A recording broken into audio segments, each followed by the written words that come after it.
Assalamualaikum warahmatullahi wabarakatuh. Nah, jumpa lagi nih bareng sama saya Eli Resmawati dari Prodi Pendidikan Ekonomi Fakultas Ekonomi dan Bisnis Universitas Jenderal Sudirman. Nah, teman-teman tahu tidak, di sini saya akan menjelaskan materi mengenai apa nih? Oke, kali ini saya akan menjelaskan materi mengenai pajak. Jadi dalam pajak ini ada beberapa ciri-cirinya, fungsi-fungsinya, dan jenis-jenisnya serta manfaatnya. Cekidot, mari kita kupas satu persatu. Yang pertama nih, pengertian dari pajak. Jadi, pajak merupakan pungutan wajib dari rakyat untuk negara. Jadi, pajak ini merupakan pungutan dari rakyat untuk negaranya, bukan untuk para pemimpin negara nih. Nah, setiap sen uang pajak yang dibayarkan rakyat ini akan masuk dalam pos pendapatan negara dari sektor pajak. Nah, penggunaannya ini untuk membiayai belanja pemerintah pusat maupun pemerintah daerah demi kesejahteraan masyarakatnya. Jadi seperti di rolling ya, dari uang dari rakyat diberikan ke negara, nanti akan diberikan lagi untuk kesejahteraan masyarakatnya. Nah, uang pajak ini digunakan untuk kepentingan umum, bukan untuk kepentingan pribadi seperti kepentingan presiden maupun para menteri-menterinya, begitu ya. Jadi pajak ini merupakan salah satu sumber dana pemerintah untuk mendanai pembangunan di pusat maupun di daerah, seperti membangun fasilitas umum, membiayai anggaran kesehatan, anggaran pendidikan, dan kegiatan produktif yang lainnya. Pemungutan pajak itu dipaksakan karena dilaksanakan berdasarkan undang-undangnya. Jadi kalau misalkan nantinya kita tidak membayar pajak, maka akan terkena sanksi gitu. Nah, ciri-ciri pajak nih yang kedua, ciri-ciri pajak berdasarkan Undang-Undang KUP nomor 28 tahun 2007 pasal 1 ayat 1, pengertian pajak merupakan kontribusi wajib kepada negara yang terutang oleh orang pribadi maupun badan yang bersifat memaksa berdasarkan undang-undang dengan tidak mendapatkan imbalan secara langsung dan digunakan untuk keperluan negara bagi sebesar-besarnya kemakmuran rakyat. Nah, dari pengertian yang tadi saya sebutkan, maka dapat disimpulkan bahwa pajak itu memiliki ciri-ciri sebagai berikut. Nah, yang pertama itu pajak merupakan kontribusi wajib warga negara. Yang kedua, pajak ini bersifat memaksa untuk setiap warga negara. Yang ketiga, warga negara tidak dapat mendapat Jadi yang ketiga itu warga negara tidak mendapat imbalannya secara langsung, dan yang terakhir berdasarkan undang-undang. Mari kita kupas. Yang pertama, pajak merupakan kontribusi wajib warga negara, yang artinya setiap orang ini memiliki kewajiban untuk membayar pajaknya. Namun hal tersebut hanya berlaku untuk warga negara yang sudah memenuhi syarat subjektif dan syarat objektif. Nah, apa sih syarat subjektif dan syarat objektif? Jadi, syarat subjektif dan syarat objektif ini merupakan warga negara yang memiliki penghasilan melebihi penghasilan tidak kena pajak atau yang biasa kita sebut dengan PTKP. Nah, yang kedua, pajak bersifat memaksa untuk setiap warga negara. Seperti yang saya jelaskan tadi ya, jika seseorang itu sudah memenuhi syarat subjektif dan objektif, maka seseorang itu wajib untuk membayar pajak. Karena di dalam undang-undang ini pajak sudah dijelaskan. Jika seseorang dengan sengaja tidak membayar pajaknya seharusnya dibayarkan itu, maka ada ancaman sanksi administratif maupun hukuman secara pidana. Begitu ya teman-teman. Jadi kita wajib gitu hukumnya untuk membayar pajak, tetapi dalam garis merah itu kita yang sudah memenuhi syarat subjektif dan objektif. Nah, lanjut nih ke ciri-ciri yang ketiga, yaitu warga negara tidak dapat tidak mendapatkan imbalan langsung. Nah, pajak itu berbeda ya dengan retribusi. Nah, apa sih retribusi? Nah, contoh dari retribusi ini yaitu ketika mendapatkan manfaat parkir, maka harus membayar sejumlah uang, yaitu retribusi parkir. Namun, pajak itu tidak seperti itu ya, teman-teman. Jadi pajak merupakan salah satu sarana pemerataan pendapatan warga negara. Jadi ketika membayar pajak dalam jumlah tertentu, kita tidak langsung menerima manfaat dari pajak yang kita bayar. Yang akan kita dapatkan itu berupa misalkan kita menggunakan fasilitas umum seperti jalan raya. Jadi misalkan jalan raya itu rusak, kita akan mendapatkan perbaikan jalan raya itu. Nah, biayanya dari mana sih perbaikan jalan raya itu? Nah, biayanya itu dari pajak yang telah kita bayar. Terus selanjutnya ada fasilitas kesehatan gratis bagi keluarga. Terus ada beasiswa pendidikan. Itu merupakan biaya-biaya yang sebenarnya dari kita juga, dari pembayaran pajak. Terus yang keempat itu berdasarkan undang-undang. Nah, pajak ini sebenar-benarnya sudah diatur dalam undang-undang negara. Ada beberapa undang-undang yang mengatur tentang mekanisme perhitungan, pembayaran, dan pelaporan pajak. Nah, silakan dari teman-teman mencari sendiri untuk mekanisme pembayaran, perhitungan, dan pelaporan pajak. Nah, untuk materi yang selanjutnya yaitu perspektif pajak dari sisi ekonomi dan hukum. Nah, sebagai sumber pendapatan utama negara, pajak memiliki nilai strategis dalam perspektif ekonomi maupun hukum. Berdasarkan 4 ciri di atas yang tadi ya, teman-teman, pajak dapat dilihat dari 2 perspektif, yaitu yang pertama pajak dari perspektif ekonomi dan yang kedua pajak dari perspektif hukum. Oke, yang pertama itu pajak dari perspektif ekonomi. Hal ini bisa dinilai dari beralihnya sumber daya dari sektor privat atau warga negara kepada sektor publik yang biasa kita sebut dengan masyarakat. Hal ini memberikan gambaran bahwa pajak menyebabkan dua situasi ini menjadi berubah.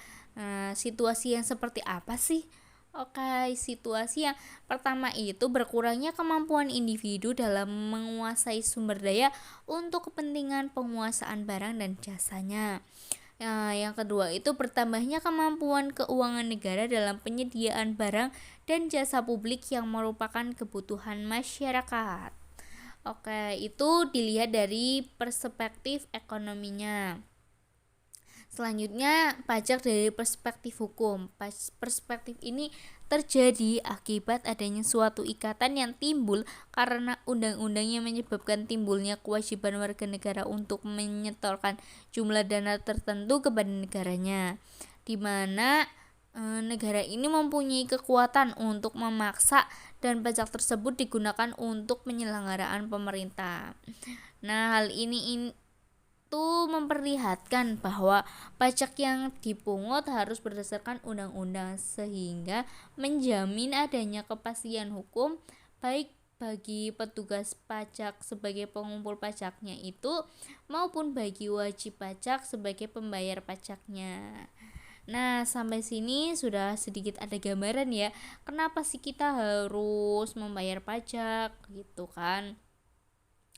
Nah, selanjutnya ada beberapa fungsi pajak. Nah, dilihat dari bagi negaranya dan bagi masyarakatnya. Sebenarnya pajak itu memiliki peran yang sangat signifikan bagi kehidupan bernegara, khususnya pembangunan. Nah, pajak merupakan sumber pendapatan negara dan membiayai pengeluaran seluruh yang dibutuhkan, termasuk pengeluaran untuk pembangunan. Sehingga pajak ini memiliki beberapa fungsi yang antara lain yaitu yang pertama fungsi anggaran, yang kedua fungsi mengatur, yang ketiga fungsi pemerataan, yang keempat fungsi stabilisasi. Cekidot, kita kupas satu lagi nih. Fungsi-fungsi dari pajak. Yang pertama itu fungsi anggaran. Jadi pajak kan merupakan sumber pemasukan keuangan negara ya, dengan cara mengumpulkan dana atau uang dari wajib pajak ke kas negara untuk membiayai pembangunan nasional atau pengeluaran negara yang lainnya. Dengan demikian, fungsi pajak merupakan sumber pendapatan bagi negara yang memiliki tujuan menyeimbangkan pengeluaran negara dengan pendapatan negara, begitu. Nah, yang kedua nih, fungsi mengatur. Jadi pajak kan alat untuk melaksanakan atau mengatur kebijakan negara dalam lapangan sosial dan ekonomi. Fungsi mengatur tersebut dijelaskan sebagai berikut. Yang pertama, pajak dapat digunakan untuk menghambat laju inflasi nih. Wow. Yang kedua itu, pajak dapat digunakan sebagai alat untuk mendorong kegiatan ekspor seperti pajak ekspor barang. Yang ketiga, pajak dapat memberikan proteksi atau perlindungan terhadap barang produksi dalam negeri. Contohnya pajak pertambahan nilai atau yang biasa kita sebut dengan PPN. Nah, yang keempat ini dapat mengatur dan menarik investasi modal yang membantu perekonomian agar semakin produktif. Nah, untuk fungsi yang ketiga itu ada fungsi pemerataan atau disebut dengan pajak distribusi. Nah, pajak ini dapat digunakan untuk menyesuaikan dan menyeimbangkan antara pembagian pendapatan dengan kebahagiaan dan kesejahteraan masyarakat. Yang keempat itu pajak sebagai fungsi stabilisasi. Pajak ini kan dapat digunakan untuk menstabilkan kondisi dan keadaan perekonomian ya, seperti untuk mengatasi inflasi. Pemerintah menetapkan pajak yang tinggi sehingga jumlah uang yang beredar itu dapat dikurangi, sedangkan untuk mengatasi kelesuan ekonomi atau biasa kita disebut deflasi, pemerintah menurunkan pajak sehingga jumlah uang yang beredar dapat ditambah dan deflasi dapat diatasi. Nah, dari 4 fungsi pajak tadi merupakan fungsi dari pajak yang umum dijumpai di berbagai negara. Jadi pajak itu bukan hanya dari negara Indonesia saja ya, di Indonesia, di luar negeri juga menerapkan pajak, cuma kadang aturannya itu beda begitu. Nah, di Indonesia sendiri pemerintah lebih menitik beratkan pada 2 fungsi pajak, yaitu sebagai pengatur dan budgeter, atau yang kita sebut tadi sebagai fungsi anggaran. Nah, lembaga pemerintah yang mengelola pajak di Indonesia itu adalah Direktorat Jenderal Pajak, atau yang biasa kita sebut juga dengan DJP, yang berada di bawah Kementerian Keuangan. Nah, selanjutnya tanggung jawab atas kewajiban membayar pajak berada pada anggota masyarakatnya sendiri untuk memenuhi kewajiban tersebut sesuai dengan sistem self-assessment yang dianut pada sistem perpajakan Indonesia. Nah, apa sih self-assessment itu? Self-assessment itu berarti wajib pajak menghitung, memperhitungkan, menyetor, dan melaporkan kewajiban perpajakannya sendiri. Jadi tidak memaksa wajib pajak membayar pajak sebesar-besarnya, tapi sesuai dengan peraturan perundang-undangnya. Selanjutnya DJP atau biasa kita sebut tadi apa ya, DJP itu Direktorat Jenderal Pajak. Sesuai fungsinya berkewajiban melakukan pembinaan, penyuluhan, pelayanan, serta pengawasan kepada masyarakatnya. Dalam melaksanakan fungsinya tersebut, Direktorat Jenderal Pajak ini berusaha sebaik mungkin memberikan pelayanan kepada masyarakat sesuai dengan visi dan misinya. Selanjutnya nih, ada jenis-jenis pajak yang dipungut pemerintah dari masyarakat. Nah, ada beberapa jenis pajak sebenarnya dari pemerintah yang dipungut oleh pemerintah ke masyarakat, atau yang biasa kita sebut dengan wajib pajak. Dapat digolongkan berdasarkan sifat, inflasi pemungut dan objek pajak serta subjek pajak. Nah, oke, yang pertama itu jenis pajak berdasarkan sifat itu dibagi menjadi pajak langsung dan pajak tidak langsung.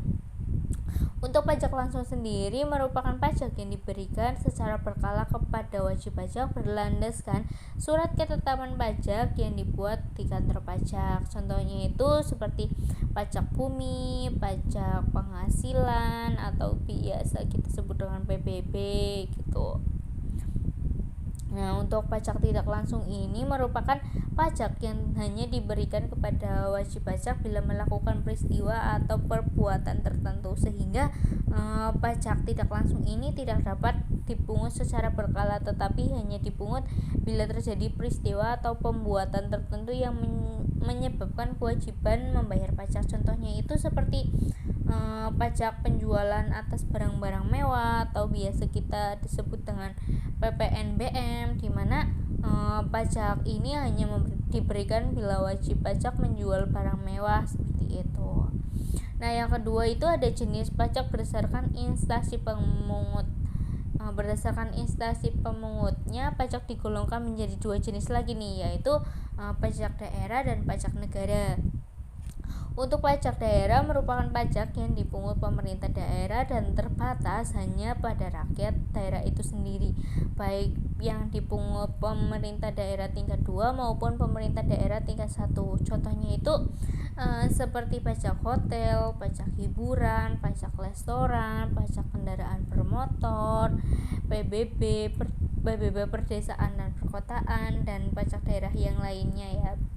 Teman-teman bisa cari sendiri nih pajak-pajak yang di daerah atau di lokal seperti itu. Yang kedua itu ada pajak negara atau biasa kita sebut dengan pajak pusat. Nah, pajak negara ini merupakan pajak yang dipungut pemerintah pusat melalui instansi terkait, yakni Direktorat Jenderal Pusat ya tadi ya. Nah, contohnya itu seperti PPN, pajak penghasilan atau PPH, PPNBM, bea materai, PBB, perkebunan, perhutanan, dan pertambangan seperti itu. Nah, yang ketiga ini ada jenis pajak berdasarkan objek pajak dan subjek pajaknya. Nah, berdasarkan objek pajak dan subjek pajaknya ini pajak dibagi menjadi dua, yaitu pajak objektif dan pajak subjektif. Nah, apa sih pajak objektif dan pajak subjektif ini? Oke, check it out. Kita kupas lagi nih. Buat pajak objektif ini merupakan pajak yang pengambilannya berdasarkan objeknya. Contohnya itu pajak impor, pajak kendaraan bermotor, bea materai, dan masih banyak yang lainnya. Untuk pajak subjektif ini merupakan pajak yang pengambilannya berdasarkan subjeknya. Contohnya pajak kekayaan dan pajak penghasilan. Jadi semua administrasi yang berhubungan dengan pajak pusat ini dilaksanakan di Kantor Pelayanan Pajak atau KPP, Kantor Pelayanan Penyuluhan dan Konsultasi Perpajakan atau KP2KP, Kantor Wilayah Direktorat Jenderal Pajak, serta Kantor Pusat Direktorat Jenderal Pajak. Sedangkan untuk mengadministrasian yang berhubungan dengan pajak daerah itu dilaksanakan di Kantor Dinas Pendapatan Daerah ataupun di kantor pajak daerah di bawah pemerintah daerah setempat seperti itu.